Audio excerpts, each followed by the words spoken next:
As the first light of dawn breaks over the Pyrenees mountains, an ominous atmosphere settles across the landscape. Dark, heavy clouds loom overhead, their somber hues a portent of the impending conflict. The wind, as if sensing the approaching battle, howls fiercely through the mountain passes, carrying with it the faint echoes of distant war cries. Amidst this foreboding scene stands Roland, nephew of the great Emperor Charlemagne and commander of the Frankish rearguard. His tall, imposing figure is silhouetted against the turbulent sky, a solitary sentinel on the precipice of destiny. Roland's keen eyes, honed by years of warfare, scan the distant horizon with unwavering focus. His gaze pierces through the early morning mist, searching for any sign of movement that might betray the approach of the Saracen forces. As he stands there, motionless but for the billowing of his cape in the relentless wind, Roland's mind races with thoughts of the journey that has led him to this moment. The 7-year campaign in Spain, the countless battles fought, the comrades lost, and the victories won, all of it has culminated in this final crucial stand. Slowly, deliberately, Roland reaches for his sword. His hand closes around the hilt of Durendal, the legendary blade that has been his faithful companion through countless battles. The familiar weight of the weapon brings a sense of comfort and resolve. As his fingers tighten around the ornate hilt, Roland feels a surge of determination course through his body. His expression, visible now as he turns to face his assembled knights, is a mask of unwavering resolve. There is no fear in his eyes, only a fierce determination and a hint of the burden of leadership that he carries. Roland knows that the lives of his men and the fate of Charlemagne's rearguard rest squarely on his shoulders. It is a responsibility he accepts without hesitation, for he is Roland, the greatest of the 12 peers, and he will not falter in the face of danger. As he surveys his knights, Roland's mind turns to the task ahead. He knows that the Saracen army, led by the cunning King Marcel, vastly outnumbers his force. Yet, in his heart, Roland believes in the strength and valor of his men. He trusts in their training, their loyalty, and above all, in the righteousness of their cause. With Durendal in his hand and his faithful companions by his side, Roland stands ready to face whatever challenges the day may bring. The air is thick with tension as the knights await their commander's words. They can sense the gravity of the moment, the weight of history that hangs over this mountain pass. Roland takes a deep breath, preparing to address his men, to inspire them for the battle that looms on the horizon. The fate of the Frankish kingdom, of Christendom itself, may well be decided here in the shadow of the Pyrenees. As the sun climbs higher, casting its light fully upon Durendal's gleaming surface, Roland feels a sense of clarity and determination wash over him. Whatever challenges lie ahead, whatever foes he must face, he knows that with Durendal in his hand, he is ready. The legendary sword is more than a weapon, it is a beacon of hope, a symbol of the indomitable spirit of the Franks, and in Roland's grasp, it becomes an instrument of destiny. Roland raises Durendal high above his head, the legendary sword catching the first rays of the morning sun. The faint light glints off the polished blade, creating an almost ethereal glow that seems to emanate from the weapon itself. This is no ordinary sword. Durendal is a symbol of Roland's prowess, a tangible representation of the trust Charlemagne has placed in him. The sword itself is a masterpiece of craftsmanship. Its blade, forged from the finest steel, has never dulled despite the countless battles it has seen. The hilt, adorned with gold and precious gems, bears inscriptions of holy scriptures and symbols of the Christian faith. But it is not the material value of Durendal that makes it precious to Roland. It is the history and the destiny bound up in its steel. As he holds the sword aloft, Roland's mind wanders to the day he received Durendal from Charlemagne's own hands. He remembers the weight of the emperor's gaze, the solemn words spoken as the sword was bestowed upon him. With this blade, Charlemagne had said, "I entrust you not only with the defense of our realm, but with the very honor of the Frankish people. Roland tightens his grip on the sword, feeling the familiar contours of the hilt, the perfect balance of the blade. In this moment, he renews his silent vow to wield Durandal with honor, to fight with all his strength, to defend his people and his faith to his last breath. The sword seems to pulse with energy, as if responding to Roland's resolve. Looking at Durandal, Roland is reminded of the enormous responsibility that rests upon his shoulders. He is not just fighting for himself, or even for Charlemagne. He is fighting for the future of Christendom, for the values and the way of life that Durandal represents. The weight of this duty settles upon him, not as a burden, but as a source of strength and purpose. As he gazes upon Durandal, Roland reflects on the battles they have fought together. He remembers the sieges of mighty cities, the clashes on open plains, the skirmishes in dense forests. In each conflict, Durandal has proven true, its edge never failing, its strength never wavering. The sword has become more than a weapon to Roland. It is an extension of his very being, a partner in his sworn duty to Charlemagne and to France. Legend speaks of the holy relics embedded within Durandal's golden hilt: a tooth of Saint Peter, blood of Saint Basil, hair of Saint Denis, and a piece of the raiment of the Blessed Virgin Mary. These sacred artifacts are said to grant the sword and its wielder divine protection and strength. Roland has always felt this power, a subtle but undeniable force that guides his hand in battle. With this thought, Roland's resolve strengthens even further.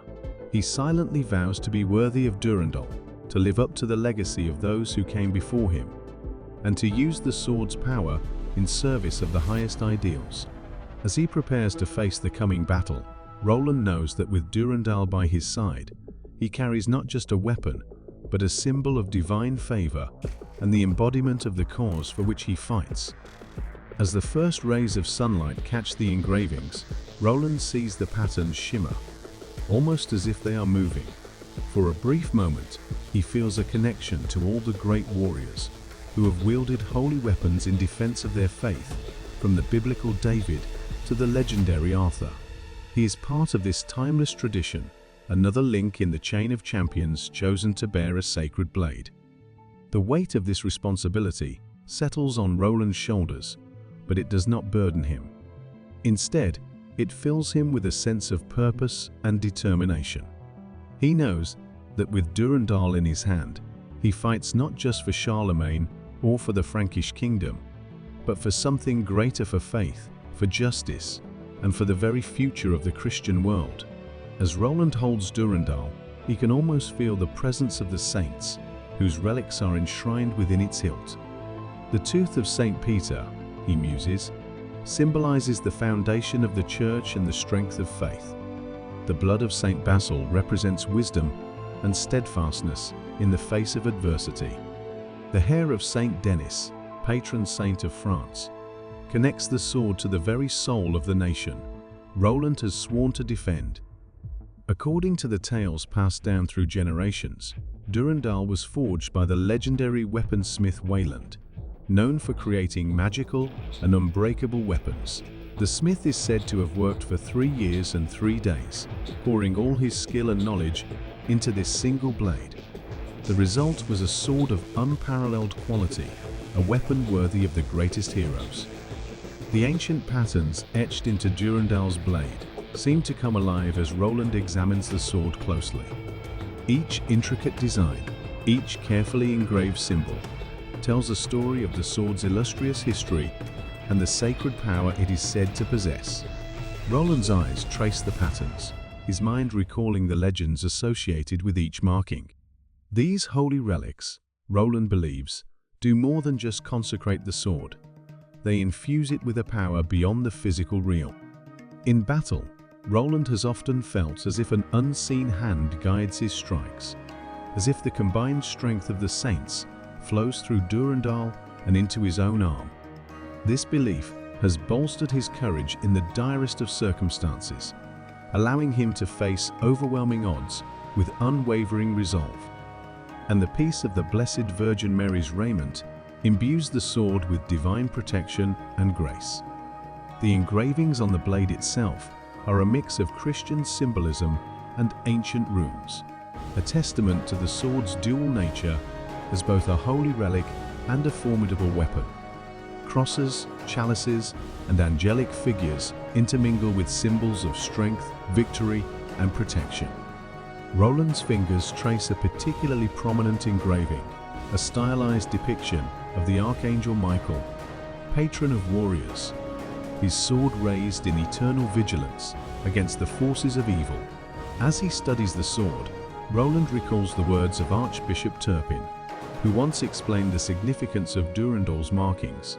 Each symbol, Turpin had said, is a prayer, a blessing, and a reminder of the sacred duty you bear. When you wield Durandal, you carry with you the hopes and faith of all Christendom. Roland raises Durandal, the legendary sword glinting in the early morning light. With this holy blade, I have led you to victory many times before. Today, I make you this vow: wherever this sword strikes, I shall be there.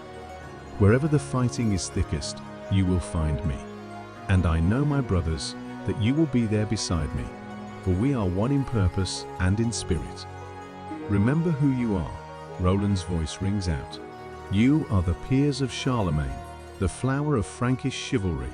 Your names are already written in the annals of history. The bards will sing of this day for generations to come. Let them sing of our victory, of our unyielding valor in the face of overwhelming odds. Roland's eyes blaze with intensity as he speaks of their adversaries. The Saracen host that approaches may outnumber us, but numbers alone do not decide battles. We fight with the strength of our faith, with the weight of our cause. Each of us is worth 100 of the enemy, for we fight not for gold or glory, but for God and for France. We are the sword and shield of Christendom, Roland declares, his voice reaching a crescendo. We are the bulwark against which the tides of heathendom shall break. Let our enemies come. Let them feel the strength of our arms and the sharpness of our steel. And let them know that here, in this pass, they face not just men, but legends. The knights raise their own weapons in response, a forest of steel flashing in the sun. Roland feels a surge of pride and affection for these men, his companions, his friends. He knows that each of them would follow him into the very jaws of hell if he asked it of them. A murmur of agreement ripples through the knights. Roland can see the fire of conviction burning in their eyes, mirroring his own passionate belief in their mission. He knows these men, knows their strengths and their fears. His words are carefully chosen to inspire, to kindle the flames of courage in their hearts. He gestures towards the pass behind them, where Charlemagne and the main body of the Frankish army are making their way back to France. Upon us rests a sacred duty. We are the rear guard, the shield that protects our emperor and our comrades. The safety of thousands depends on our steadfastness. A resounding cheer erupts from the knights, their voices echoing off the mountain walls. In this moment, Roland knows that whatever fate awaits them, these men will face it with courage and honor. They are ready for the battle to come, ready to write their names in the pages of history, with deeds of valor and sacrifice. I see before me the finest knights in all of Charlemagne's realm, Roland continues, his voice growing stronger. Each of you has proven your worth 100 times over. You have faced foes that would make lesser men quail, and you have emerged victorious. Today, we face perhaps our greatest challenge yet. Roland, his heart swelling with pride and determination, turns to address his loyal companions. These are not just any soldiers, they are the cream of Frankish knighthood. Each man a proven warrior, each one ready to lay down his life for their commander and their cause. As Roland's gaze sweeps over the assembled knights, he sees in their eyes a reflection of his own resolve. Roland pauses, allowing his words to sink in. He can see the effect they have on his men. Backs straighten, chins lift, hands tighten on weapon hilts. These are men who have fought alongside him for years, who have shared in victories and losses. in triumphs and hardships. They are more than fellow soldiers. They are a brotherhood forged in the fires of countless battles. "My brothers in arms," Roland begins, his voice carrying clearly over the wind. "The hour we have long prepared for is upon us. Before us lies a test of our courage, our skill, and our faith. We stand here, not just as knights of the Frankish kingdom, but as defenders of all Christendom." Then, with a roar that seems to split the heavens, the two armies clash, and the Battle of Roncevaux Pass begins. The knights raise their weapons in salute, a forest of steel flashing in the morning sun. Their battle cry shakes the very mountains, a sound of defiance hurled in the face of the oncoming horde. As the echo of their shout fades, a tense silence falls over the Frankish lines. Roland takes his position at the forefront, Durandal held high, its blade catching the light like a beacon of hope. The ground trembles, the air fills with the clamor of thousands of marching feet and the clash of weapons. The Saracen army crests the hill before them, an endless sea of men and horses, stretching as far as the eye can see. For a heartbeat, time seems to stand still. Roland takes a deep breath, feeling the weight of the moment, the immensity of what is about to unfold. "Men of France," Roland's voice rings out clear and strong. "The hour is upon us. Remember your oaths, remember your training, remember the sacred cause for which we fight. Let each man here be a hero this day, for the eyes of history are upon us. May God and Saint Michael stand with us as we face this storm. For Charlemagne, for France, for Christendom." Roland's gaze sweeps over his assembled knights one last time. He sees in their eyes a mix of emotions: fear, yes, but also determination, loyalty, and a fierce pride. These are the finest warriors in all of Christendom, and they stand ready to prove their worth. A cheer goes up from the knights, a sound of defiance that echoes off the mountain walls.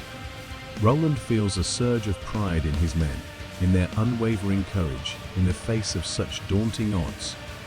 He knows that each of these knights would follow him into the very jaws of hell if he asked it of them. "Look to the horizon, my brothers," Roland calls out, his voice carrying clearly to every knight. "See how our enemies come, thinking their numbers will grant them easy victory. But I say to you, let them come.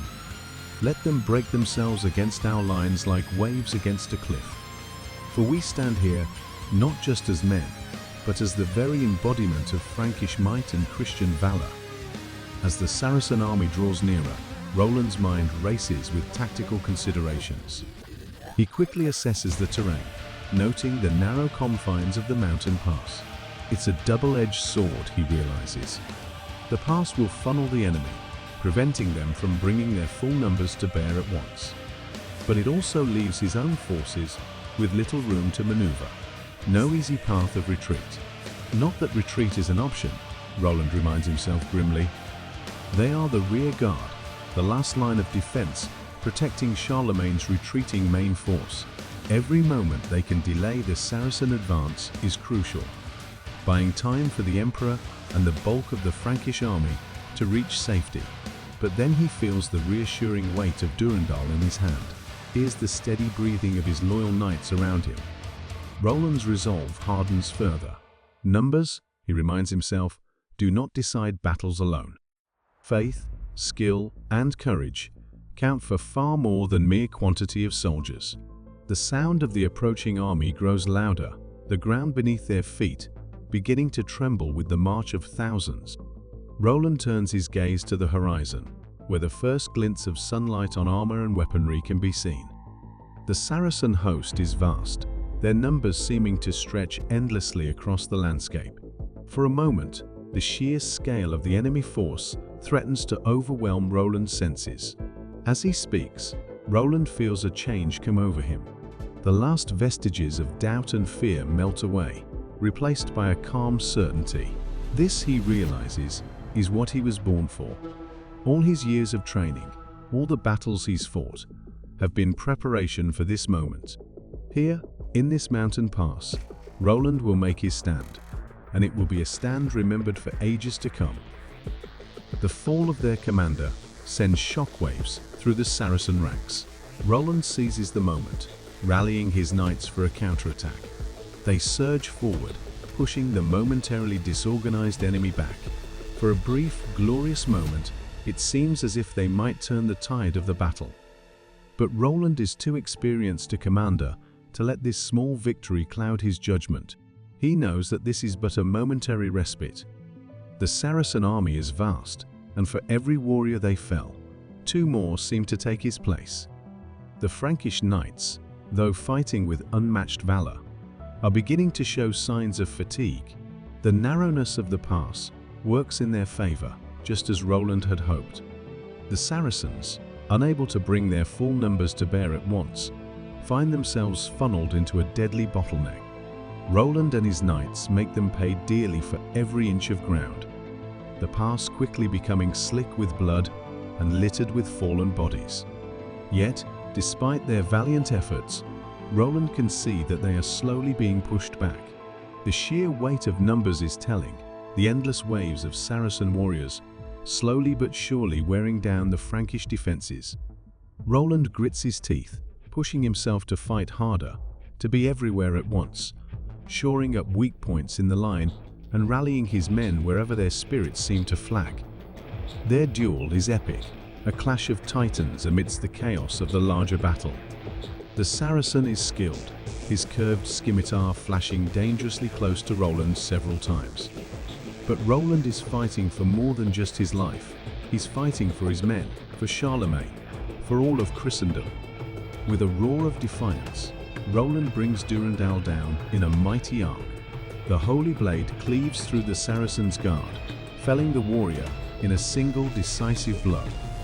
As the battle rages on, Roland catches sight of a particularly large and fearsome Saracen warrior cutting a swath through the Frankish ranks. Without hesitation, Roland plunges into the fray to meet this new threat. The 2 warriors lock eyes across the battlefield, a moment of recognition passing between them. This is no ordinary soldier, but one of the Saracen commanders. As he fights, Roland's mind is crystal clear, years of training and combat experience guiding his every move. He's acutely aware of everything around him, the positioning of his knights, the ebb and flow of the battle lines, the tactics employed by the enemy. Every decision he makes could mean the difference between victory and defeat, life and death, not just for himself, but for all his men. With this resolve firming in his heart, Roland raises Durendal high, its blade gleaming, despite the blood that now coats it. For God and Charlemagne, he cries, his voice carrying over the clamor of battle. Stand fast, men of France. Let them remember this day. Let them speak of our valor for generations to come. The knights respond with a roar of their own, drawing on reserves of strength they didn't know they possessed. The battle rages on, fierce and unrelenting. Roland stands at the heart of it all, a beacon of courage and determination, his legendary blade carving a tale of heroism that will indeed be remembered for ages to come. Hold the line. Roland's voice booms out over the din of battle. Give no ground. Every moment we stand is a moment gained for our emperor. His words galvanize the Frankish knights, who fight with renewed vigor, their loyalty to Roland and their cause evident in every swing of their swords. A grim realization settles over Roland. To fulfill their duty, to truly buy the time needed, they may need to sacrifice everything. The thought of it sends a chill down his spine, but he pushes the fear aside. If that is what is required, then Roland will see it done. He will fight to the last man, to the last breath, if that is what it takes to ensure the safety of Charlemagne and the future of the Frankish kingdom. The clash of steel on steel rings out across the mountain pass as the battle is joined. Roland, at the forefront of the Frankish line, becomes a whirlwind of destruction. Durendal flashes in the morning sun, each swing of the legendary blade, felling a Saracen warrior. The sheer ferocity of Roland's assault momentarily stuns the enemy, creating a small pocket of space around him in the chaos of battle. As he parries a blow and counters with a thrust that drops another enemy, Roland's mind races, considering their options. He knows that they cannot hope to win this battle through strength of arms alone. Their purpose is not to achieve victory, but to delay, to buy time for Charlemagne and the main army to retreat safely. With renewed determination, Roland tightens his grip on Durendal. The legendary sword seems to pulse in his hand, as if sharing in his renewed sense of purpose. Roland knows that the odds are against them, that they are likely fighting their last battle. But he also knows that their sacrifice will not be in vain. They will buy time for Charlemagne, time for France, time for Christendom. As if in response to his words, the Saracen lines surge forward once more, a fresh wave of attackers pressing against the beleaguered Frankish knights. Roland raises Durendal high, its blade catching the sun and seeming to glow with an inner light. "To me, men of France," he cries, his voice carrying across the battlefield. "Remember who you are, remember why we fight. Let every stroke of your sword be for hearth and home, for king and country, for God and all that is holy, for all that we hold dear," Roland murmurs, his voice barely audible above the din of battle. "For all that we are, and all that we might become. We stand here, and we do not falter." And as the battle rages anew, Roland holds the images of all he fights for close to his heart. With every swing of his sword, every foe he fells, he reaffirms his commitment to his duty, his land, and his people. Whatever the outcome of this day, Roland knows that he and his men will have lived up to the highest ideals of knighthood, their deeds echoing through the annals of history for generations to come. With these words, Roland plunges back into the fray, Durendal carving a path before him. His knights rally to him, their spirits lifted by their commander's words and example. Though outnumbered, though weary beyond measure, they fight on with the strength of lions, each man a hero, each deed worthy of song. As these images flood his mind, Roland feels his resolve strengthen even further. He is not just fighting for abstract concepts like honor or duty. He fights for real people, for a way of life, for a future bright with promise. Every moment he and his men can delay the Saracen advance is another moment gained for all these people he holds dear. Finally, Roland's mind turns to Charlemagne, his uncle and liege lord. He sees the great emperor in all his majesty, seated upon his throne, the weight of an empire on his shoulders. Roland remembers the day Charlemagne knighted him, the solemn vow he took to serve and protect the realm. He thinks of the trust Charlemagne has placed in him, entrusting him with the crucial task of guarding the rear. The face of his betrothed, Aude, swims into focus. Beautiful and strong, she waits for him back in Aix-la-Chapelle.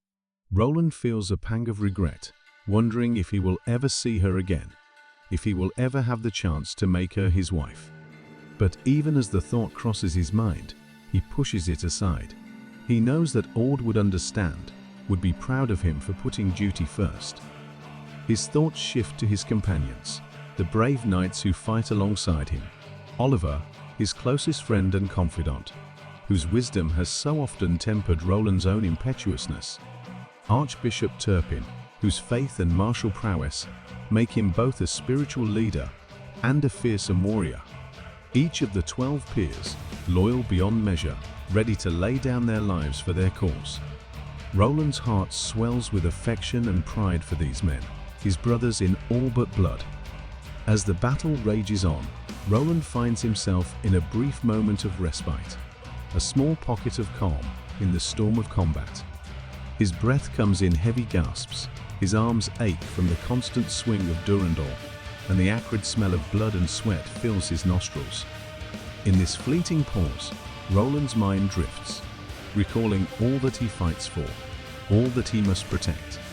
Images flash before his eyes, vivid and poignant. He sees the rolling hills of his homeland, the lush green fields stretching as far as the eye can see. He remembers the small village where he grew up, the humble cottage that was his childhood home.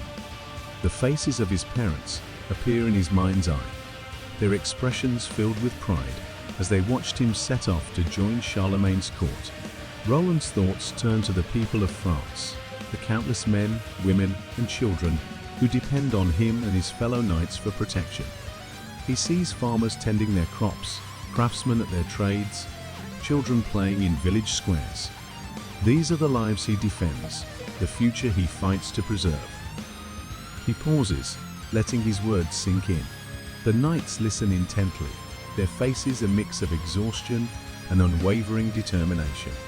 "We will make one final charge," Roland continues, his voice strong despite his fatigue.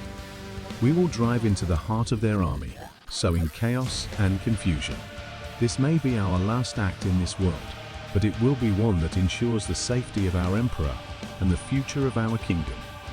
My friends, my brothers," Roland's voice carries clearly to each man. "You have fought with a valor that will be sung of for ages to come. But our task is not yet complete. Charlemagne and our countrymen still need more time. We have one last duty to perform." A solemn silence falls over the group. Each man understands the implications of Roland's words.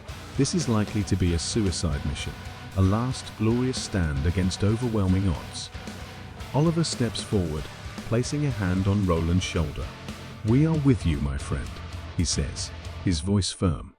"To the last man, to the last breath." One by one, the other knights voice their agreement. There is no hesitation, no fear in their eyes, only a steely resolve and a deep abiding loyalty to Roland and their cause. Archbishop Turpin raises his sword, now as much a weapon as a holy symbol. "May God and his angels stand with us in this final hour," he intones, his words both a blessing and a battle cry. For a brief, glorious moment, it seems as if they might actually break through. The Saracen lines waver, their soldiers falling back in the face of this ferocious onslaught. Roland feels a surge of hope. Perhaps they might yet turn the tide of this battle. With a mighty roar, Roland leads his men in one last desperate charge. They crash into the Saracen lines like a thunderbolt, their sudden assault catching the enemy off guard. Durandal becomes a blur of motion in Roland's hands, each swing felling multiple foes. Roland feels a lump in his throat, overwhelmed by the courage and devotion of his men. He raises Durandal high, the legendary sword gleaming, despite the blood that coats its blade. But the reality of their situation quickly reasserts itself. For every enemy they cut down, two more take his place. The Frankish knights, already exhausted from hours of combat, begin to falter. One by one, Roland sees his companions fall, each fighting to their last breath. As the battle rages on, Roland finds himself isolated, cut off from the remnants of his force. Surrounded by enemies, he continues to fight, Durandal singing its deadly song. But even Roland's legendary stamina has its limits. His movements slow, his reactions dulled by fatigue and countless minor wounds. "Then let us write our names in the annals of history," Roland declares. "Let us show these heathens the true meaning of Frankish valor. For God, for Charlemagne, for France." In this moment, facing his impending doom, Roland's thoughts turn to all that he holds dear to Charlemagne, to France, to his beloved order. He prays that his sacrifice, and that of his brave companions, will not be in vain. The cacophony of battle surrounds Roland, the clash of steel on steel, the cries of the wounded and dying, the war chants of the Saracen warriors. Yet, as he continues to fight against impossible odds, a strange calm settles over him. He knows that his end is near, but there is no fear in his heart, only a grim determination to make his last moments count. Realizing the futility of his efforts, Roland clutches Durandal to his chest. He will die with the sword in his hands, denying it to his enemies until his last breath. As the Saracens close in around him, Roland turns to face them one last time, Durandal raised in defiance. The impact sends shockwaves up Roland's arm, but Durandal remains unscathed. Again and again, Roland strikes the boulder, attempting to break the indestructible blade. The rock splits and crumbles, but Durendal does not even chip. Roland's world narrows to the space around him, to the reach of Durendal's blade. He fights with a skill and ferocity that seems almost superhuman, his legendary sword cutting down foes with every swing. The Saracens press in around him, yet they approach with caution, wary of this lone warrior who continues to defy their entire army. But even as he fights, Roland can feel his strength ebbing. The pain in his head intensifies, his vision blurring at the edges. He knows that he cannot last much longer. In this moment, facing his mortality, Roland's thoughts turn to what will become of Durendal after his death. He cannot bear the thought of his sacred blade falling into enemy hands. With the last reserves of his strength, Roland turns and stumbles towards a large boulder nearby. Raising Durendal high, he brings it down with all his might upon the rock. As he fights, Roland becomes aware of a pain in his temple. The exertion of battle has caused his brain to swell, pressing against his skull. He knows that this, as much as any enemy blade, may be what finally brings him down. Yet he fights on, each moment of resistance another moment gained for Charlemagne and the retreating Frankish army. But as quickly as the thought comes, Roland dismisses it. His pride, his sense of duty, will not allow it. They are the rear guard, tasked with buying time for the army's retreat. To call for aid now would be to fail in that duty, to put Charlemagne and the entire army at risk. Roland's hand instinctively moves to the Oliphant, the great ivory horn hanging at his side. For a moment, he considers it. With one blast, he could summon Charlemagne and the main army back to their aid. It might mean salvation for himself and what remains of his force. In a brief respite between waves of attackers, Roland becomes aware of a sound rising above the din of battle.